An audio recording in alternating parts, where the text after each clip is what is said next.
Hello and welcome. Hello and welcome. Hopefully everyone can hear me. I did some things different. As you can see, we're looking a little different. So bear with me while I also switch some things around a minute because I realize now, in hindsight, some of my own screens and whatnot need to be moved around a bit. So bear with me. Uh, I hope everyone is having a great day. I, for one, I think I am. Okay, welcome. Welcome to Angela and Then Some. Tonight's discussion is, what is love? Is it destiny? Is it science? Is it something more spiritual? Combo of everything put together? So I am going to start a little poll here. My first time doing this, so let me know. What's your first thought when you hear the word love? Do you think of romance? Do you think of family? Do you think of friends? Do you think of something else very specific to maybe your own life's journey? So, if that's the case, put in the poll what you think when you first hear the word love, as well as if it's something else, please respond in the poll, as well as, feel free to put it in the chat so we can discuss it and share your thoughts and share your story. So hello to everyone who is in the chat, who is here. Thank you for coming. I'm just going to give it a few minutes. Hopefully everyone's doing well. And yeah, I would think from my own perspective, what is love? I think of it in general. Whenever I think of the word love, I don't think just of friends or family or romance. I think of the broad, I guess, worldly love of things, where it's oh yeah, it's a thing, it's out there. So I guess that may be my own separation of intellectualizing things or making it removed from me, or just my own way of thinking big picture. But yeah, so also anybody who's been here previously, let me know if you like the new look and trying some new things and trying to figure some stuff out. Things may be weird. Hopefully, from what I can see, it looks a little funky right now, but I'm doing my best, and we're learning, we're growing, figuring things out along the way. So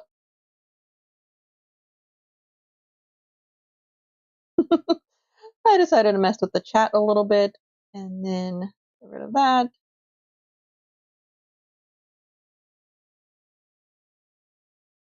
I see that in the chat, most of you all, first thing that you think of when you hear the word love is family and then something else. Danielle states, I feel like it's connection and intentional relationships, where they're with people or life in general. All right.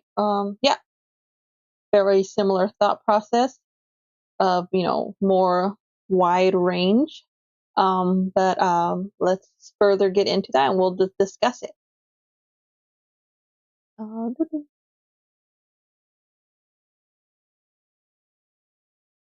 I ended the poll because I'm trying to see what all this looks like, and hopefully you can see in the chats on the screen and let me know if it's too small, too big, or if it's this works really well. Yeah. Okay, let's talk culture and history a little bit about, what is love. Personally, culture and history, I think of that one song, What is Love, Baby Don't Hurt Me, and I know, but that's what pops in there. I'm not sure who made the song, but that's what goes in. We have the 8 types of love, I think, by the Greek, which I know there's Eros, which is more of the passionate, romantic love that most people think of when they think of love in the sense of romance. Agape, which I think is more the wide ranging, encompassing, more so, I think, platonic. I could be wrong here, and feel free to chime in if you're oh, I know this one, and you can give a much better definition, but this is more for just opening up discussion. Um, there's philia type of love, which is friendship based, where you just really enjoy being around each other.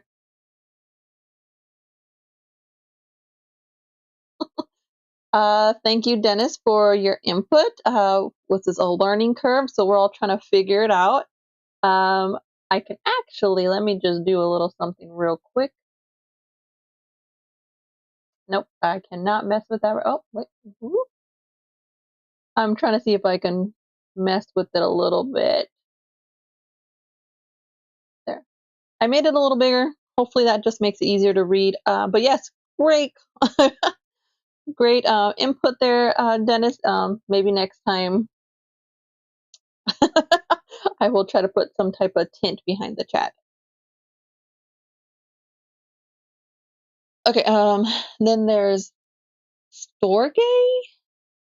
I'm not sure what that one actually is. I can't remember all of the different um, type of loves according to like Greek. I want to say Greek mythology, but that may not be the correct way of saying that. It may just be different variations. But then, if anybody's familiar with that, feel free to chime in if you're familiar with the different types of Greek love. And then we got what's it? The religious aspect. I think if you are religious and you believe in God, there's God's love, like we're all children, and He loves all of us. I was actually watching something discussing that, so that was okay. Greek philosophy, Plato Symposium. Yes, Plato Symposium. It's like all this is just jumbled in my head right now, but I am totally reading your chat. What's going on here?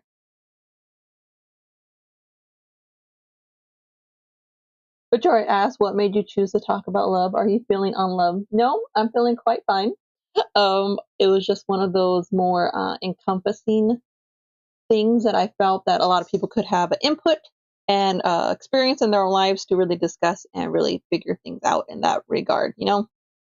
I tend to try to pick things or ideas that are more encompassing of a lot of people's lived experiences. So the room to discuss and have a conversation about those ideas are open, um, and also interesting in the sense that everybody's lived experiences are different.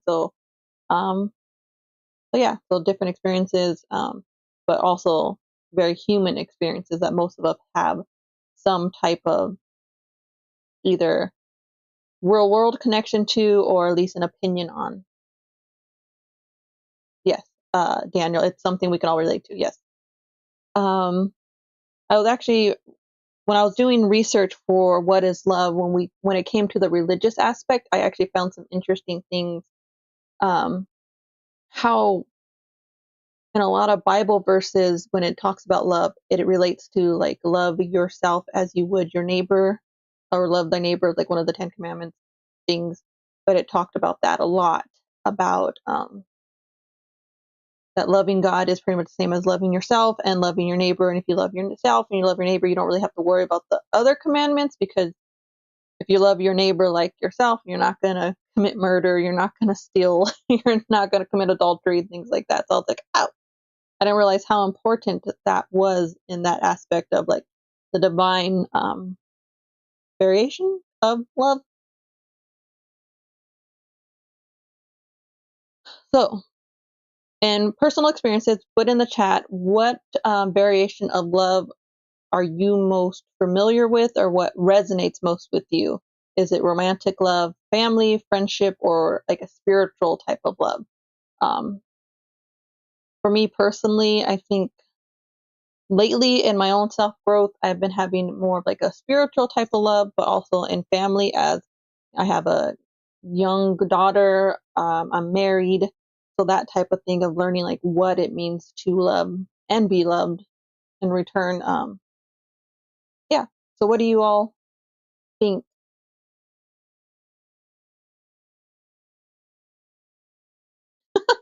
Danielle states, go hard or go home with that commandment. All right. And okay.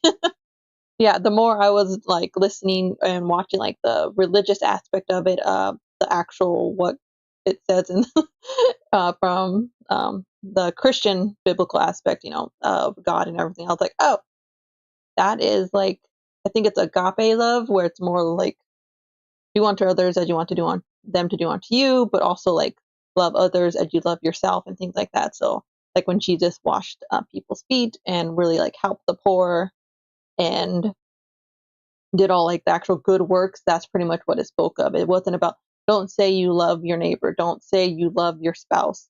It do the things that someone who loves someone would do. So that was very interesting. Like it's love it's a verb, it's what you do type of thing. Oh, Ricardo, I really enjoy Plato's interpretation of love. Not that one love is more than another. But once you have met someone who loves you for your mind, it's hard to be with someone who wants your body. All right, cool. Yeah, I went down that rabbit hole a bit, and it, in the historical context, some of it needed to be like not transcribed but translated for me because obviously, and I think Greek back in the day, you know, love between men as well as love between men and younger men were kind of a thing because it was more of a mentorship slash how are you going to know to love until someone teaches you to love and then you get married. And obviously, and back in their like time frame of things, marriage was less about, oh, I love this person dearly, I want to marry them, is more like surviving, who's, you know, whose name actually makes the most sense, and wealth, money, and all that stuff, like to actual survivability. So it got a little weird for me there. But I was like, I'm getting it.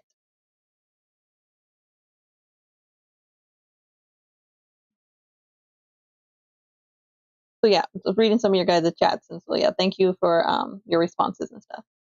Um, Trying to read my notes at the same time, and then like I said, this is a new thing. It's actually so different now that you all can actually see the chat too. So that's like something I'm gonna have to learn how to balance that. Like I don't know. Let me know if you want me to still read what I'm responding to, or do you just want me to respond and go because you can obviously see it too. Um, so yeah, my next talking point was actually Plato's myth or like Plato's symposium. That's what I kept seeing it talked about, and it was essentially like Ricardo mentioned. I think Plato's ladder of love. That's a key word I remember, but I don't actually remember what it was. Uh, in symposium is a metaphoric accent from. Yeah, okay, yeah. I kind of wish I went like a deeper dive into like the Plato's theories and like the Greek was it philosophical philo- philosoph- philosophers discussions, but I guess I didn't. Thank you, Ricardo, for your input. That's really helpful. Oh, sorry, start touching the mic. My bad.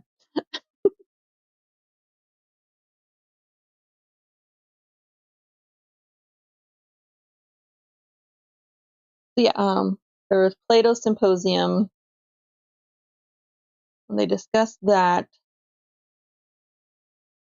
That's all I got. Anyways, what do you think is scarier? Never finding love or losing it after you do?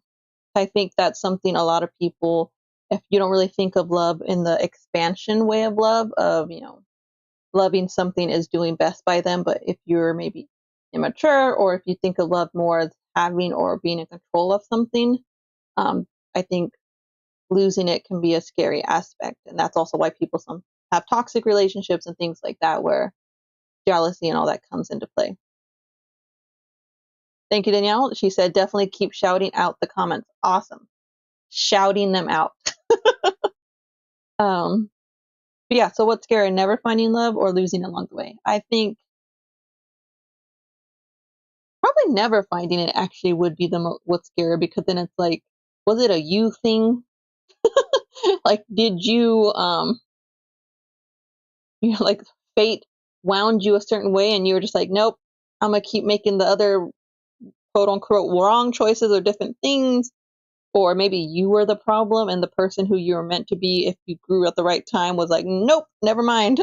So I think never finding it, because then losing it, you at least experienced it, you have the memories, you grew from it, you can kind of learn and use that as some like soul reflection type thing.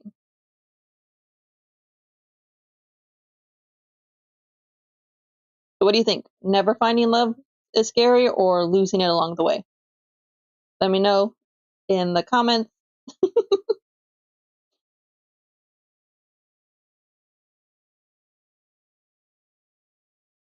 Daniel says definitely losing it and all that comes with it. Friendship and groups, court fees and lawyers. All right.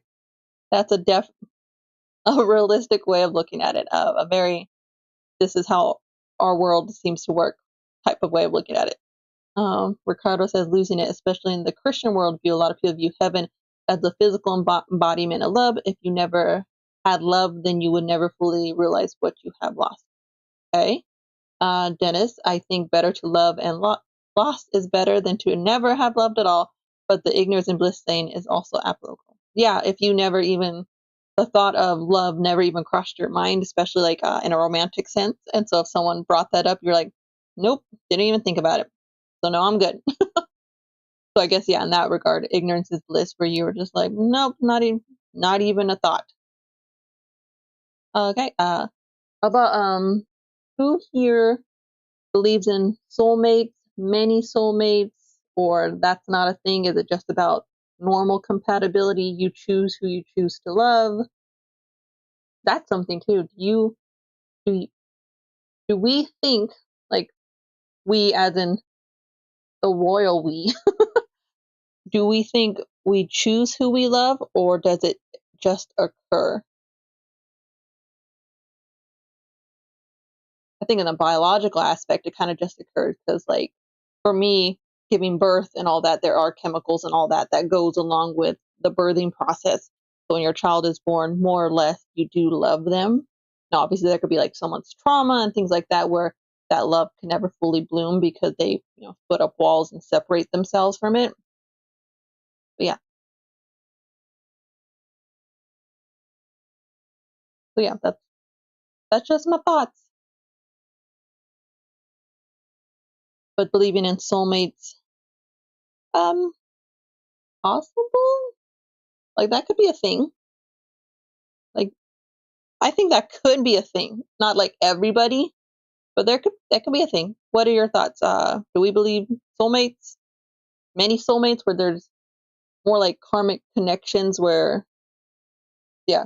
Many soulmates to me kind of reads as more like karmic connections where there are aspects that you're supposed to meet um, certain people at certain times, be it romantic or platonic, friendship wise or whatever, that are supposed to like what trigger growth or certain life lessons.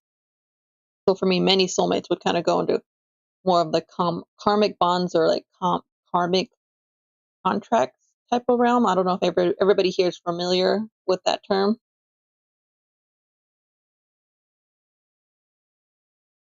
Daniel states that it's hard to say one way or another. I think it's just something that happens. Okay. The heart wants what the heart wants, I suppose. Um, Ricardo states, I don't believe in perfect soulmates. If two people love, they will overcome the difficulties and the trials of love and somewhat capitulate. Thank you for the large words to one another. Love is easy. Love is easy. Loving is hard. That's true. Yeah, seeing someone at their, the peak of what they can be, and then also seeing someone at the bottom of what they can be, and actually knowing and loving them for who they are, at both ends of that spectrum. So maybe love is a spectrum, like a lot of things in the world. Um, yeah, if you put the eight types of love kind of spectrum of it, like maybe it'd be like personal love, like yeah, eros kind of type of love, like romantic love, all the way to like agape, which is more the Jesus, God love of everything type of thing.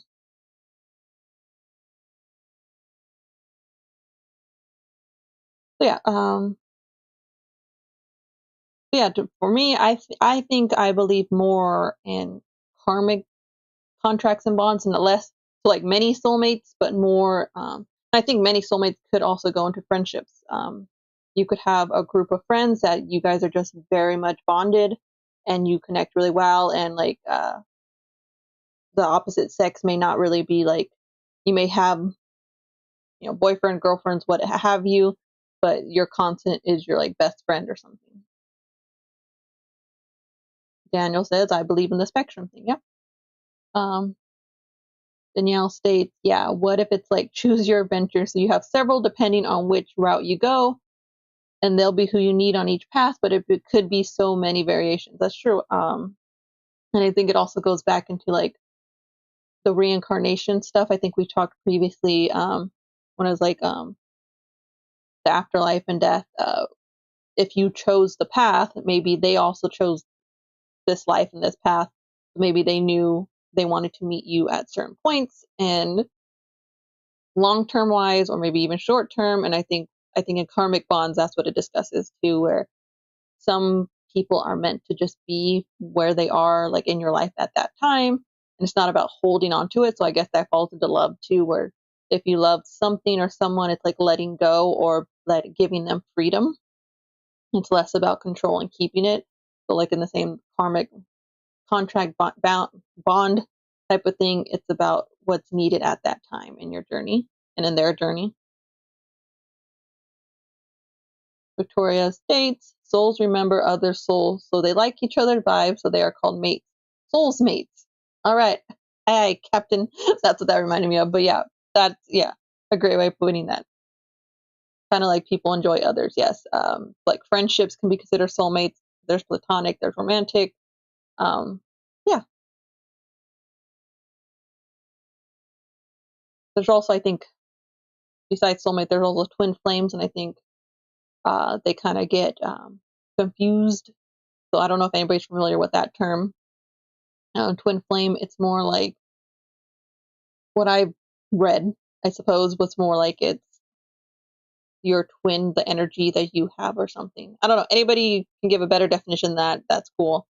Soulmate is like your other half. Twin flame, I guess, would be more like your other half, but not necessarily contradictory to you, but maybe you're supposed to have some of your energy reflected back at you. So either to both of you to catalyst, like to grow from that. That's just me talking. I'm just a lady.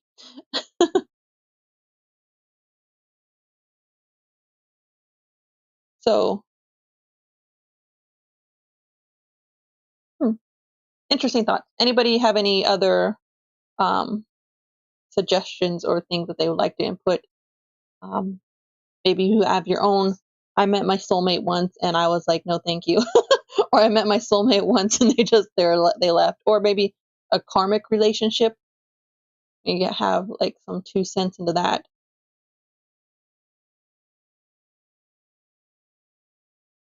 Danielle states, if you feel one romantic love is all you get, then that's the best path for you and if that changes. Yeah. If you, if that's something I guess you needed on your journey was just that one type of love and you grew from that, then yeah, that could be. And then if you have no interest in pursuing love after that, then yeah, like I guess some people like who are widows or widowers, either 20 years of marriage, 30 years of marriage, but they're still like relatively young. They're like, nah, I'm good. So yeah, I can get that.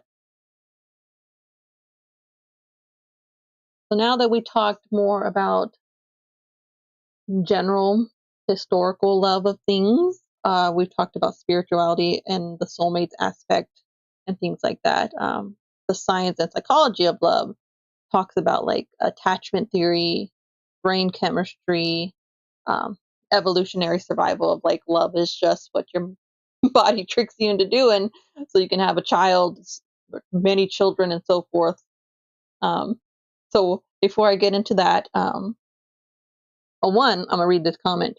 Um, Ricardo states, I think Christianity has shaped my view of love. I think love ultimately stems from familiar love.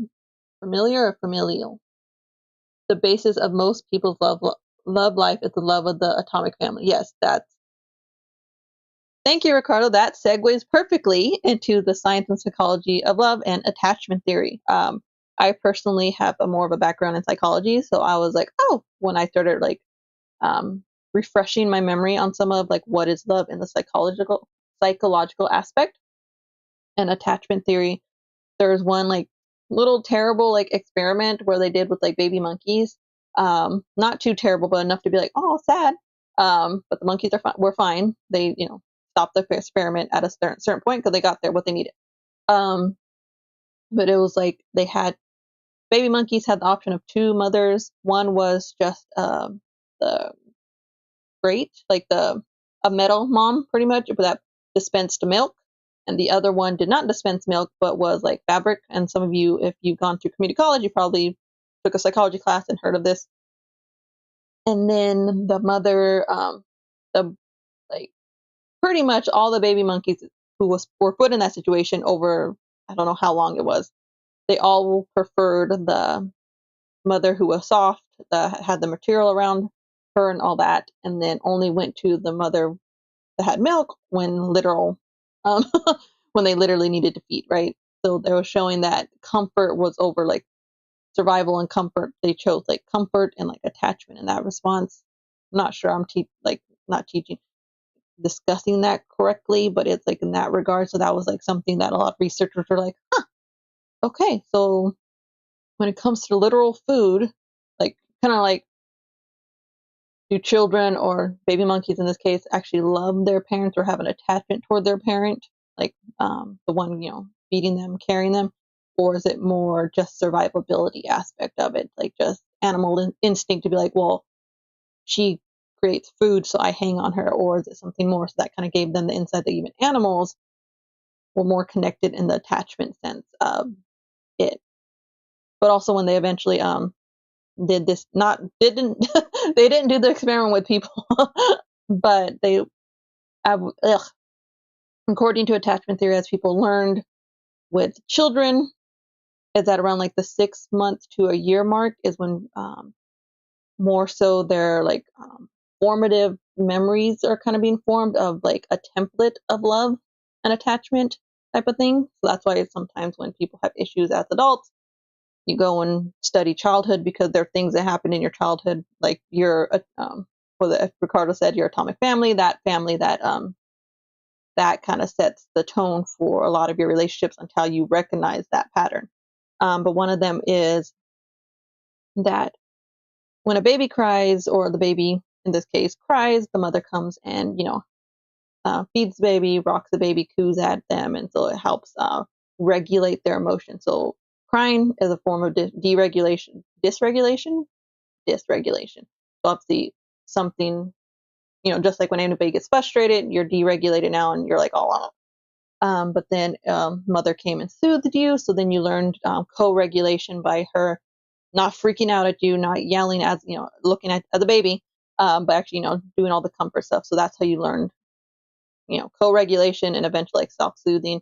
And then they learned that if a parent or caregiver doesn't come in and do that, like it turns into rage and anger, which is a very interesting thing when you think about that same aspect of children form, like babies, young children forming co-regulation, deregulation, turning deregulation without proper co-regulation and not being taught how to regulate themselves, turn into rage. You can kind of see that with adults, where someone, when you see people get overstimulated, people get upset, like fabric is itchy, noises are too loud, weird smells, and some people are not aware that all that is going on within themselves. So you can kind of see even adults get deregulated and not realize, oh, you're deregulated, bro. You need to go chill. So that's something with the attachment theory. I know, went on a tangent that I thought was interesting. Let's read some comments to bring me back into what we're discussing.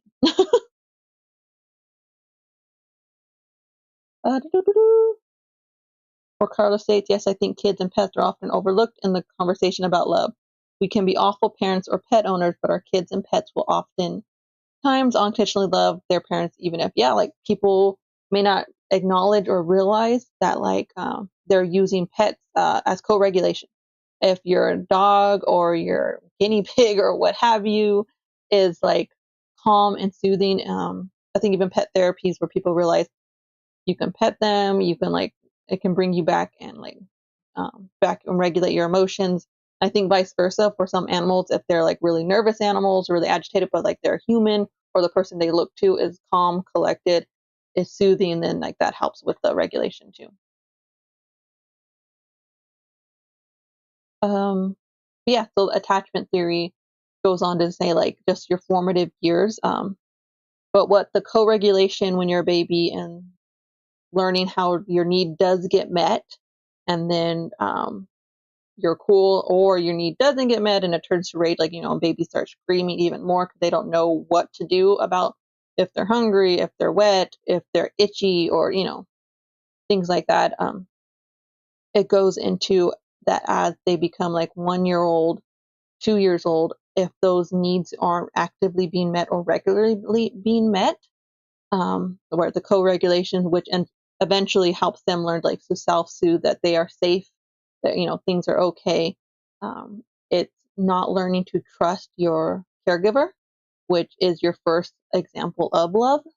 So with that, not learning to trust your caregiver, that your needs will be met, that you are safe, that could kind of like just stretch into like your whole life. So that kind of goes into, was it the atomic family? So if you learned early on that whining or screaming deregulated your caregiver, if she or he was always on edge, you may have learned to, was it quiet your own needs, and maybe not yell out in frustration, or you knew it was going to be even if you did, it was going to be a negative experience.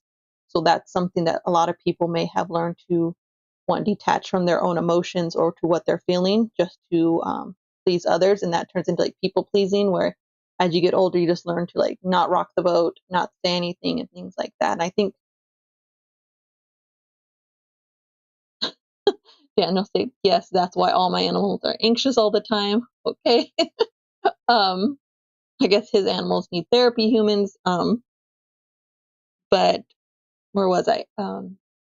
In my own life, I learned, like, I evaluated my own attachment stuff when I was researching and like remembering things.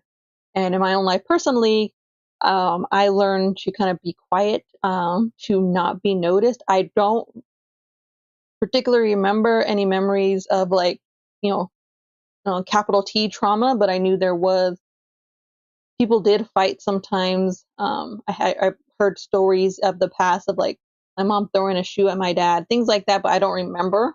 So obviously, there was some volatile, validity, whatever.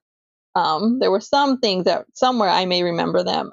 But growing up, one of the things I remember is being quiet, staying quiet, learning to blend in, and that may have been my way of you know being noticed became a negative. So visibility was bad. You wanted to be kind of invisible. So that was something I noticed in my own attachment stuff, when I started researching and reevaluating my own life, kind of things like that. Ricardo states, I don't think love is necessarily a logical thing. There are obviously chemical reactions that scientists can point to in the brain and say, is love, but I think in a particular love can cause us to act crazy. Yes. One of the 8 types of love is mania. So when the Greek discussed the different types of love, one of those is mania, which is like obsessive love, which is jealous love, which is that intense, like wanting to be with that person, all encompassing. So yeah, people can get a little whack. Um, yeah, so that goes in the vein, like, do you think love is just biology or mostly biology, or is it like something bigger? For me, when I was, going deeper into this, like the brain chemistry aspect, in the beginning of like romantic love, it talked about dopamine shoots off, and that's why you're like, I'm having a great time hanging out with this person. I want to hang out with them all the time. I think it's also norepinephrine, which also known as adrenaline, is in your body. So that's also why you're like hyped, and it's like you're super excited to be hanging out with them. But then eventually that all peters out. You get oxytocin, which is also like you get that from um, romantic love, like during sex and all that stuff, or even like family love or friend love. When you hug somebody, oxytocin is released, which is a bonding chemical, and that's more long-term bonding of like security and safety. And then after all those, it's like kind of, that's the attachment phase where you get attached to somebody. But that's like the brain chemistry aspect, like when they mark everything that you're feeling and all that. Yeah. And there's evolutionary aspect that I kind of briefly touched on, that is just your body's way of saying, hey, make more of you. So yeah, what do you guys think? Mostly biology, or is there some bigger aspect to it? From the attachment theory thing, I kind of whittled it all the way down, which I'll put some stuff in the description later, or maybe even in the comments. There were like about 2 or 3 videos that I found that were like 10 minutes or less, that were like really good at explaining things. But for me, I answered the question, what is love? Love is trust. That's one of the key components. I think it's less about like passion. It's not about like attachment or long-term stuff. Love is trust. So be it with a romantic partner, be it with mother and child or father and child, be it with parents or family, social dynamics or groups, friends, it's trust. That's what I feel. Love isn't just, oh yeah, I love them. It's like, you mean you trust them, like either preparing your food, hanging out with you, that if something, some emergency were to happen, that they have your back or they have your best interest at heart too. They're not just going to be like, good luck, buddy. Just leave you, that like you guys are a unit type of thing. Dennis states that definitely not logical. Danielle say trusting yourself too. Yes, I think that goes into the self-love aspect, is trust. You trust yourself to give yourself nutritious food. You trust yourself to take care of yourself. Um, you trust yourself to have your best interest at heart and things like that. So that's when, yeah. And okay, so how important do we think self-love is? Can you love someone else without loving yourself first? And if it's trust, can you trust someone else without trusting yourself first? Hmm.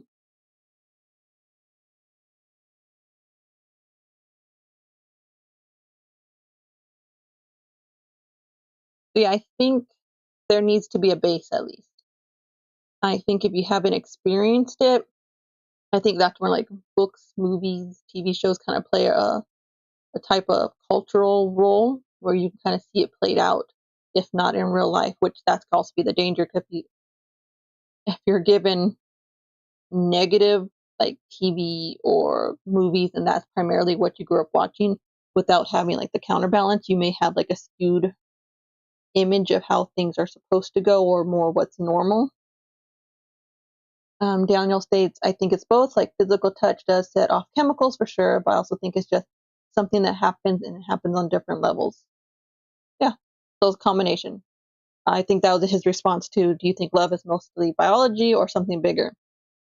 The combination, okay. Ricardo states, I definitely agree with Danielle. I believe there's no love without self-love. Um, Otherwise, it's codependency or just dependency. All right. And let me know if my audio is cutting in or out. I will check the mic. It still says it's fine, so I just got a little alert. So let me know if the audio is a little whack. And Danielle states, and to trust yourself to make good choices in your relationships and with whom. Yes. So it seems like we do kind of agree that self-love is kind of needed to have at least solid to semi-solid like root of love, which is self-trust. Yes.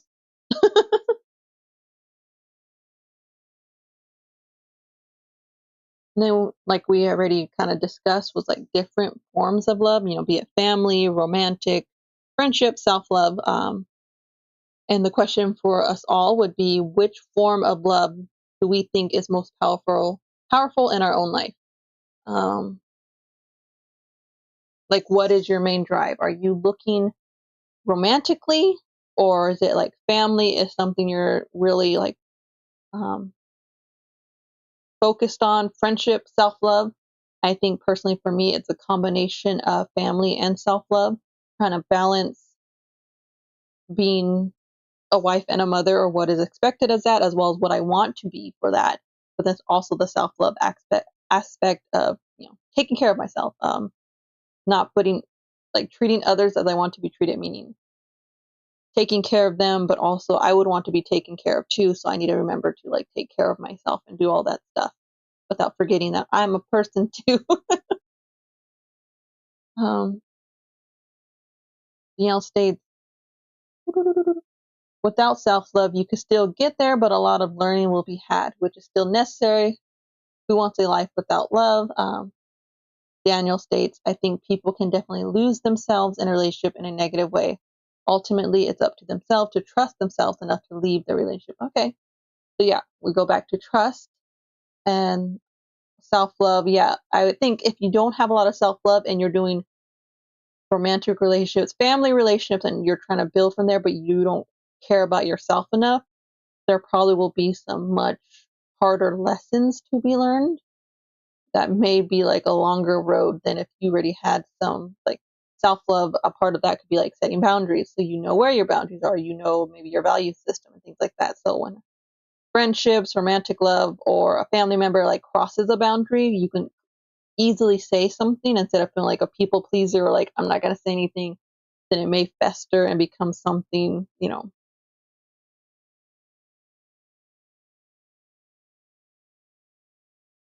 Sorry, my screen kind of did a thing.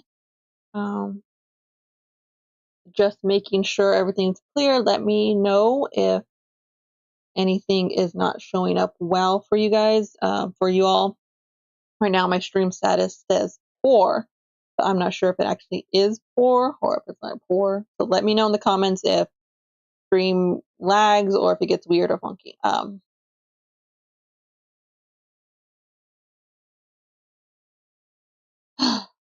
So yeah, what form of love do you think is more powerful in your own life currently? Um, it's, you know, we're having the conversation, so feel free to put in your 2 cents. I'll give it a minute because I'm not sure if that error is just on my end or if there's actually something that is happening. So let me know.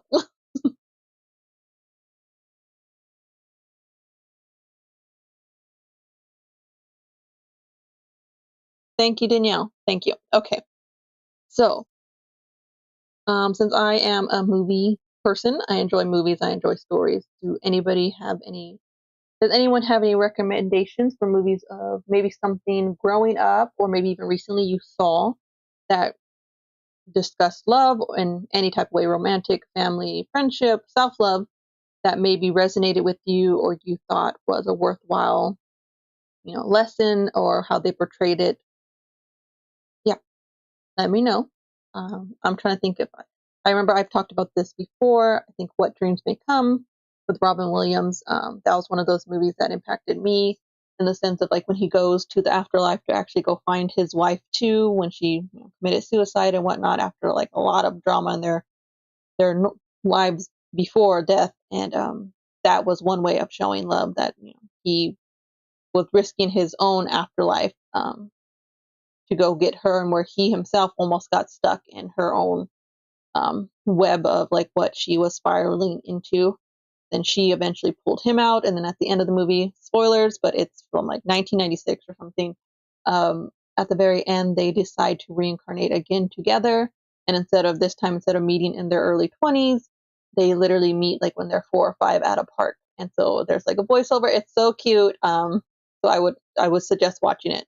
It's very cute because they're just a voiceover of him saying like when he was a child, he met a girl at the park, meaning they pretty much get to spend the rest of their next life all together. So cute.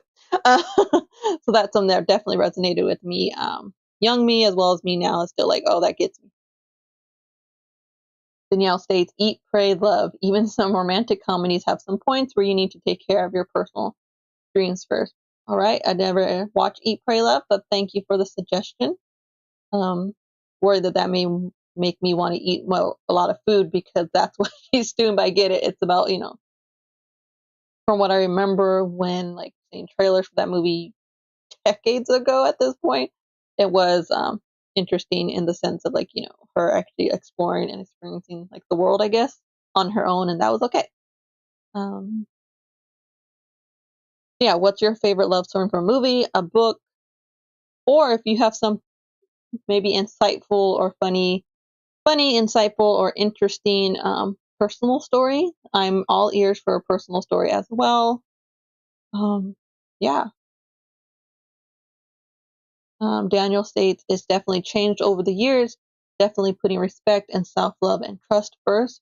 Romance should find its way in appropriate time, but don't forget a healthy amount, sorry, it's a lot of sentences, of co-working? I don't know. All right, sometimes we don't know. That's fine. Danielle states Julia Roberts trying to find herself. Yeah, that's what the movie Eat, Pray, Love is about. I think there was also when I was younger, I watched a movie called Love Actually, and now in hindsight, of course, there were like problems in some of it, but then some of it was very interesting and funny. Even now watching it, it more helped me learn that okay, I didn't really enjoy the movie as much as I enjoyed the aspects of the storytelling. I think it was multiple storylines intersected at certain times, but also overlapping. So it wasn't just one story you're watching; it was multiple characters and things like that. So I think that one I less learned about love and more what I learned about just how I like stories being portrayed in in the format told to me movie wise. Yeah. So anybody else have any interesting movies, books? I don't think I have heard Ricardo suggest Everything Everywhere All at Once. Yes, I've seen that one. That was actually very interesting in the expansion of understanding that decisions you make have rippling effects and you really can, I guess, change your world or change your view of the world by just doing the things that were out of character or you wouldn't do. Um, there's a term for it. I can't remember. Something jumping. It's like a science-esque science fiction term where people talk about like quantum leaping or quantum jumping, but it's not in the literal sense of the word. It's more like if you're really trying to do it, it's really doing not the outlandish thing, but the thing you wouldn't do, but maybe the person you want to be would do. So that's one step of aligning yourself with the person you want to be and aligning yourself with letting the universe know that you're ready to be this person. Like they can give you more of those opportunities and you'll like do your best or you can be more in alignment with that. Yes, Danielle states changing your trajectory. Trajectory. Yes.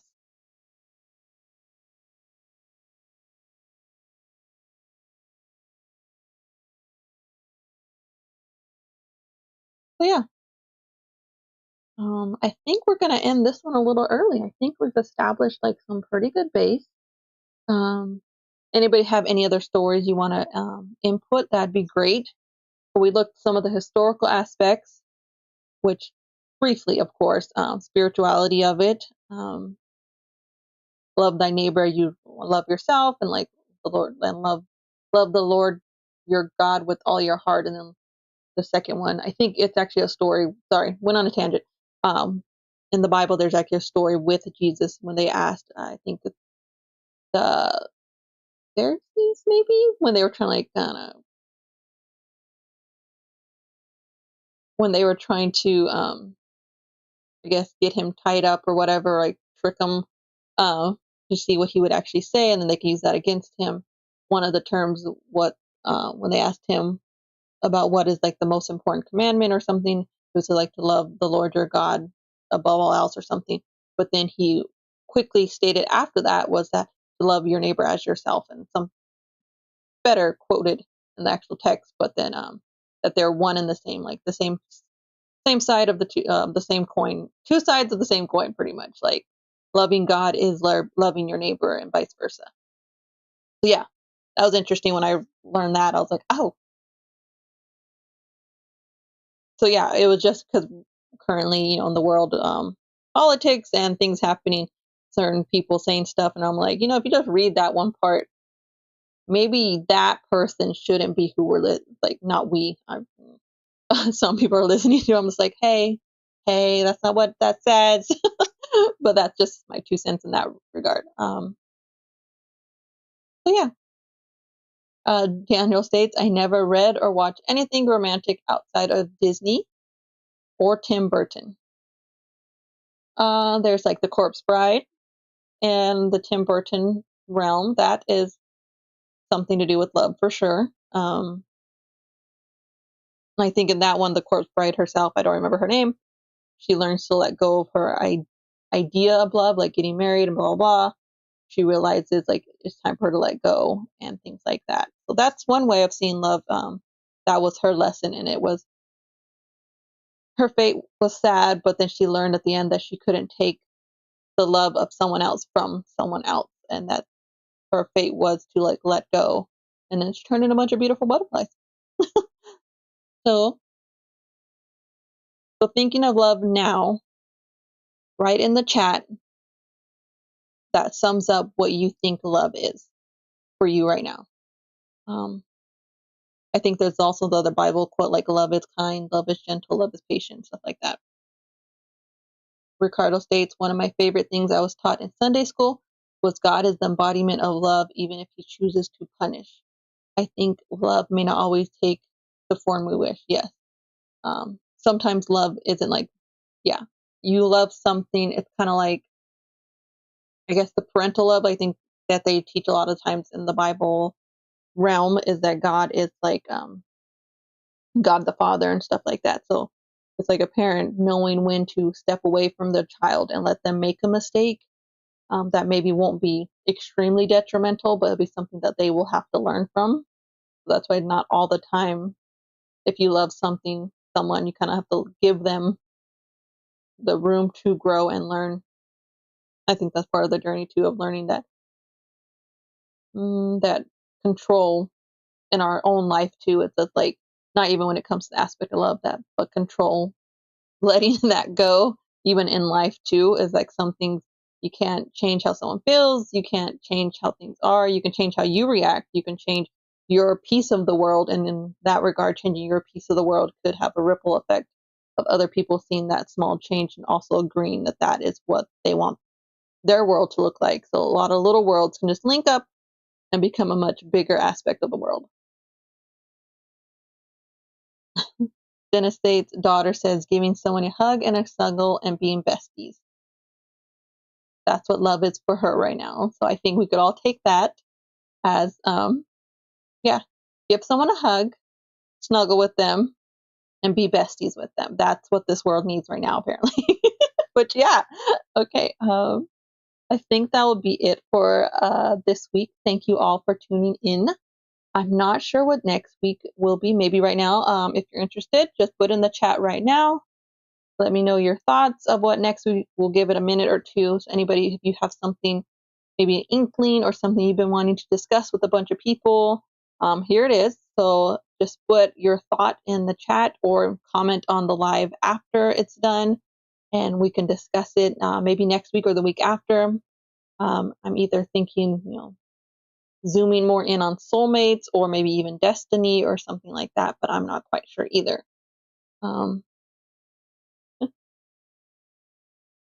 Dennis states, everyone's action item, go give someone a hug.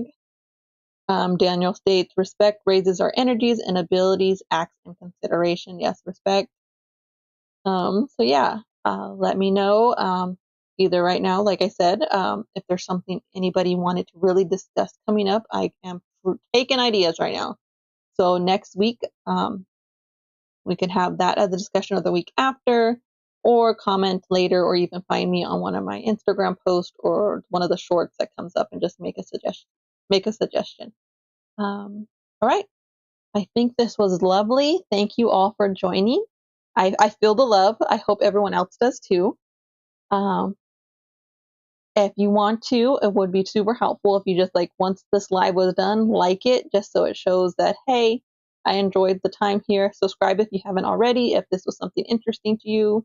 And then join me next Tuesday at 7 p.m. where we'll discuss something and which probably either Thursday or Friday I will post on YouTube here or on Instagram. I will post and give you all an update and let you know what we're most likely going to be discussing, so you can give me more of your thoughts, or also give you all some time to research a thing or two, maybe share some things on a short or in the Instagram post if you would like me to look up something so we can particularly discuss it. And like I said, I will put some of the links I found that I found worthwhile, they weren't too long, in the description or the comments here. So look in both, and thank you all so much. I hope you have a lovely day, rest of the day, and tomorrow too. And once again, I'm just a lady, so don't come at me if you're watching this after the fact and everything like that. But feel free to comment. Thank you all for coming, and I'll see you next time. Bye.